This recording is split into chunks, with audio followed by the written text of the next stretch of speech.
65-годишниот Амџад Хатат е роден и израснат во оваа наслоба на Газа. Тука пораснале и неговиот татко, дедо и прадедо.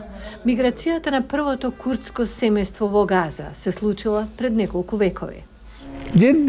Нашиот предок беше од Северна Сирија. Неговото име беше Ибрахим Хатат Чалаби. Бил трговец од каенини. Тој дојде во Газа за време на едно од неговите сезонски патувања. Поради некоја причина му се допадна тука и остана во Газа. Подоцна го изградил овој замок.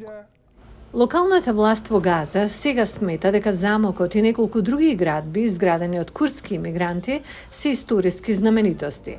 Всушност, етничките курди од целиот Блиски Исток се населуваат во Газа со векови. Оваа населба историски била позната како курдски кварт, се нарекува и кварт Шуџаија. Историјата на курдското населување во Газа започнало со Саладин ал-Ајуби, курдски муслимански воен командант кој е нашироко познат по заземањето на Ерусалим од крстоносците во 12-тиот век. Кога Саладин ал-Ајуби дојде да го ослободи Ерусалим, имаше курдска војска од Ирак, Сирија и Турција, од регионот на Курдистан.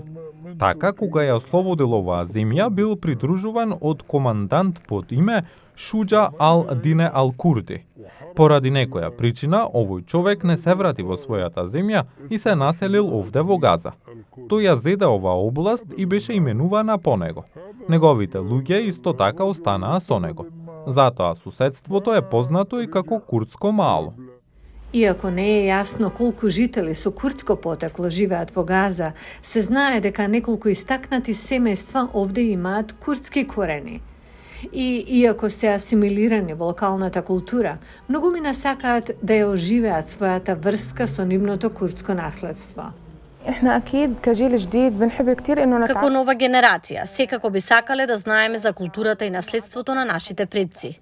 Би сакале да дознаеме за нашите традиции и обичаи како курди. Например, би било убаво да се носи курдска облека и за мажи и за жени и да им ја покажеме на другите. Курдите кои живеат во Газа се идентификуваат како палестинци и повеќето се противат на израелската окупација на палестинските територии.